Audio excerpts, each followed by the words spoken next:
Okay, so today we're putting on a pair of Hinton glue-on shoes. These shoes are unique because they can be nailed or glued onto the hoof wall. I've already prepared the feet, got them all trimmed up, and we are ready to start the gluing process. Okay, so even though I've already prepped the foot, I go ahead and heat the feet up one more time just to remove any impurities or skin oil I may have gotten on the hoofs whenever I set the shoes on. So once I get the foot prepped, I put the blister packs on over the stainless steel tabs. You want to make sure they're secured and tight around the tabs or the glue will leak out and you'll either waste a lot of glue or make a big mess. So you want to make sure they're pressed down good and you have a good application over the stainless steel tabs. So once the blister packs are in place and you got them on there good and tight, you want to go ahead and insert the glue. Just make sure you don't fill them up too much. Just fill them up to where they're full and leave it with that. Don't try to get more in there than what they're meant to hold.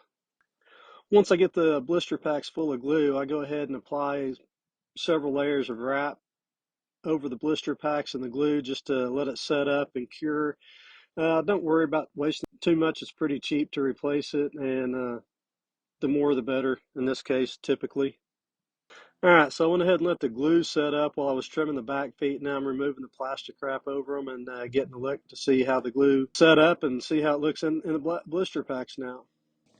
All right, so once I've got the plastic wrap off and made sure the glue set up the way I wanted it to set up, I'll go ahead and remove the adhesive from around the blister packs, leaving the clear part over the middle of the blister pack.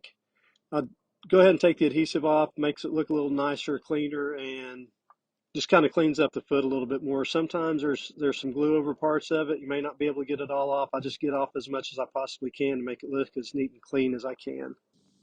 While I'm taking the adhesive parts off, I'm just going ahead and checking, making sure there's no gaps or voids under the glue, between the glue and the hoof wall also.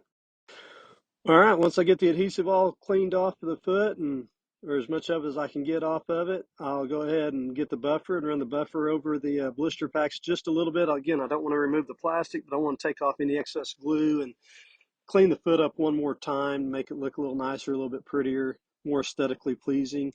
Once we get the feet cleaned up, I go ahead and take one last look at the bottom of the foot, make sure there's no gaps between the glue and the hoof wall or the tabs, and make sure everything just set up the way I want it to and the shoe looks the way I want it to whenever I'm done. And that's it.